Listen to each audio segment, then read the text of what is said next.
Eu vim falar aqui com vocês, eu já estive nessa casa há alguns anos, a respeito da situação dos agentes de saúde e agentes de endemias. A Prefeitura apresentou um projeto de regularização do vínculo desses trabalhadores, não é efetivação, é regularização do vínculo, conforme a Lei 11.350 e a Emenda Constitucional 51, no seu artigo 198, que fala da regularização do vínculo, da realização de processo seletivo para a escolha desses trabalhadores. Isso esbarra na questão de residir dentro da área de abrangência. Você não pode fazer um concurso público para quem exigindo que você resida dentro da área de abrangência, que você limita, né? Concurso público, é aberto a todo mundo. E a Prefeitura tem uma dívida com esses trabalhadores, porque ao longo dos anos eles foram trabalhando com um vínculo precário.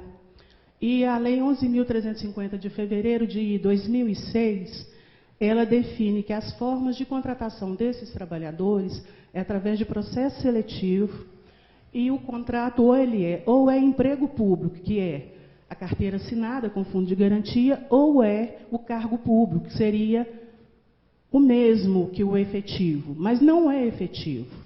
O efetivo, ele faz concurso público conforme o artigo 37 da Constituição. No caso dos agentes de saúde e dos agentes de endemia, existe uma exceção. E foi baseado nisso que a Prefeitura mandou o projeto, e aí eu vim aqui só para dar um oi para vocês, me colocar à disposição para, no segundo momento, caso vocês queiram sentar, a gente senta para discutir o que o município está propondo aqui. Já aconteceu em outros municípios. A última lei aprovada foi em Santa Luzia, ela foi aprovada agora no mês atrasado, a regularização dos vínculos lá. Criou-se 570 e poucos cargos de agentes de saúde lá, respeitando os 200 e poucos que já trabalham no município, e mais 100 e poucos cargos de agentes de endemias, respeitando os 50 e poucos que já trabalham no município. A penúltima, e a melhor de todas, foi feita em Pedro Leopoldo. Lá regularizou 88 trabalhadores, dando para eles, conforme a Lei 11.350 e a Emenda Constitucional, a estabilidade, que não é a estabilidade do efetivo, porque eles não são concursados, mas remeteu, o município optou, num diálogo insistente, que a gente dialogou lá com a Prefeitura, né, o nosso jurídico, regularizou o vínculo dele não como empregado público, porque a gente entende que o empregado público ele cria mais uma despesa para o município. Que ele, além do piso salarial, da insalubridade, da carreira, ele teria que pagar mais 8%, né, de FGTS. E aí a gente entende que para o serviço público não é interessante isso, mas o gestor municipal ele tem a opção de escolher qual que ele vai adotar. E a Lei 12.994 de 2014, de junho de 2014, se não me engano, ela definiu o piso salarial para os agentes. Naquela época era R$ 1.014, que era o piso salarial. Agora, em janeiro, com a Lei 13.708, me parece, não lembro o número dela aqui de cabeça para falar, criou o piso de R$ 1.250. E aí, ao criar a lei, na Lei 12.994, ao criar o piso de 1.014, foi definido o plano de carreira para esses trabalhadores, além de vincular ao município. Se o município não regularizar o vínculo desses trabalhadores, ou para emprego público, ou para cargo público, ele não vai receber 95% do piso desses trabalhadores. Então, o município hoje, que não regularizar até dezembro de 2018, o Ministério da Saúde ficará sem refazer esse repasse, que é 95% do valor do piso, que é 1.014, mais 5% de encargo social. E aí muitos municípios estão em situação muito delicada, porque ele remunera, faz confusão com as palavras, mas ele paga para esses trabalhadores com repasse federal. E se ele não fizer essa regularização, ele fica sem esse incentivo extra, né, que o Ministério da Saúde repassa 12 parcelas para os municípios pagar esses trabalhadores.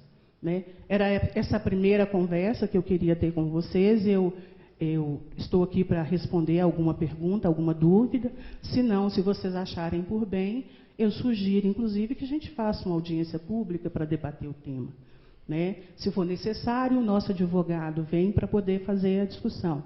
Ou eu venho com ele, eu venho fazer a discussão.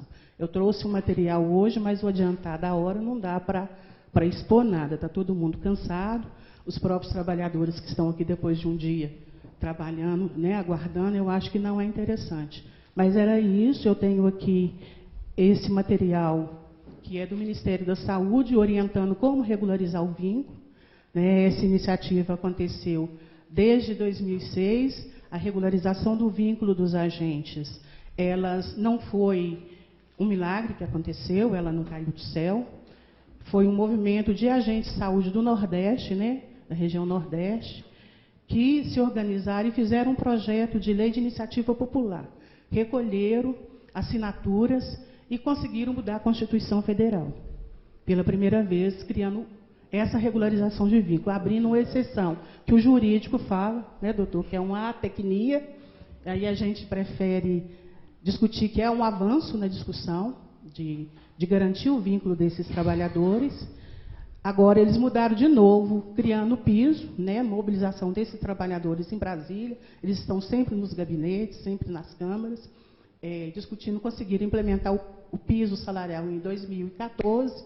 Agora, de novo, conseguiram uma mobilização nacional, criando um piso de R$ 1.250, fora uma proposta que surgiu com a nova política de atenção básica, que era mudar o perfil profissional desses trabalhadores para técnico de enfermagem. Né? Nós nos mobilizamos, aí eu me coloco no meio, porque eu participei de audiência pública aqui em Minas Gerais, foi na Assembleia Legislativa, onde a gente fala que não é atribuição de agente de saúde e agente de endemia virar técnico de enfermagem. Se o município quiser valorizar esses trabalhadores, como está definido aqui nessa proposta do Ministério da Saúde, ele faz parceria com a Escola de Saúde Pública de Minas Gerais e transforma esses trabalhadores em técnicos de agentes de saúde e técnicos de agentes de endemias. Né? Então, está aqui a proposta, caso vocês queiram, eu posso deixar uma cópia para vocês e me coloco à disposição para alguma dúvida e pergunta. Muito obrigada. Ô, Leonete, eu agradeço a sua presença aqui, peço desculpa pela demora e o andar da reunião. O projeto ele estaria em pauta hoje, só que a gente não tem nos pareceres da assessoria nossa, e eu não falo para alguns vereadores, né? Prefiro sempre votar embasado no parecer que nos fornece. A preocupação minha, vou falar Rodrigo como vereador, é de que esse projeto aprovado não venha, eles depois, lá na frente, vinha uma ordem para que essa lei seja revogada. Né? A pergunta é se você já viu essa situação acontecer em algum desses municípios que aprovaram essa lei. Em nenhum lugar. A discussão começou em 2006, no Nordeste. Lá, primeiro, os municípios e o Estado, porque o Estado do Ceará, ele assumiu essa força de trabalho, assinou carteira. O pessoal era todo mundo carteira assinada com o FGTS. As discussões foram avançando e hoje a grande maioria transformou em estatutário, que é o regime predominante na maioria dos municípios e estados brasileiros. Né? Tem, inclusive, um ADIM de inconstitucionalidade de emprego público no serviço público. Então, baseado nisso, existem algumas discussões. Tem uma discussão, que provavelmente ela chegue aqui, que é a regularização do vínculo do pessoal da SUCAM, que o Ministério da Saúde fez. Nesses casos, houve um processo arguindo inconstitucionalidade, mas é o único caso que eu conheço. Em nenhum município isso aconteceu. Né? Outra coisa que eu queria colocar, antes de falar, vocês me cortam, tá? Que eu falo demais. Conversando com o Jefinho ali, ele colocando da proposta que tem hoje de estender o horário da estratégia de saúde da família. E que o município vai aderir, vai se adequar a isso, porque é uma iniciativa do governo federal, do Ministério da Saúde, de fazer um incentivo financeiro para o município que optar por ter uma ou duas ou três equipes que funcione 12 horas diárias. E aí vai fazer uma escala de trabalho, detalhes que eu não tenho como falar aqui para vocês. Ele colocava isso, e essa regularização também viria para ajudar nesse sentido. que o município precisa de, no mínimo, mais 2 equipes para atender a população. Cada equipe precisa atender mais ou menos 4.000 pessoas. Cada agente de saúde tem que atender mais ou menos 160 familiares a 200, 160 a 200. Então, tem toda uma estratégia, tem toda uma política por trás disso. E não há mais o que falar quando você pergunta de ser considerado inconstitucional. Essa legislação é diferente da Lei 100. A Lei 100 saiu da cabeça do ex-governador de Minas Gerais, que eu não vou falar o nome dele, porque eu sou adversária dele, sem fundamentação legal. E, no caso dos agentes de saúde, tem a Emenda Constitucional 51, o artigo 198 da Constituição, a Lei 11.350 e várias outras legislações. Sim. Algum vereador gostaria de dirigir a palavra? Leonete, boa noite. Primeiro, eu quero parabenizar você e todo o pessoal da saúde aqui que está lutando por um objetivo. E assim, nós estamos aguardando o parecer, né, do nosso parecer técnico aqui do pessoal nosso aqui. Com certeza, nós somos a favor de ajudar vocês, sim. Em relação se vai ser revogado depois a lei ou não, eu acho que vale a pena a gente aprovar, né, correr esse risco. Depois, se for revogado, pelo menos a gente faz a nossa parte. E assim, a gente ampara vocês dentro da lei. E a gente está só aguardando o parecer, né, do nosso técnico aqui, pessoal aqui. E com certeza a gente vai estar, talvez até na próxima reunião, né? Sim. Colocando em votação aqui. Qualquer coisa, como eu coloquei, o nosso jurídico pode ajudar. E eu andei, né, dando uma lida na proposta que veio para a Câmara. Eu faria algumas alterações aqui, sugestão inclusive, aonde afirma que vai sair dos cofres públicos municipais, causando impacto financeiro. Deve ter passado despercebido. Isto, se ele regulariza e informa para o Ministério da Saúde, coloca no CNES, se é cargo público ou emprego público, o Ministério da Saúde faz o repasse.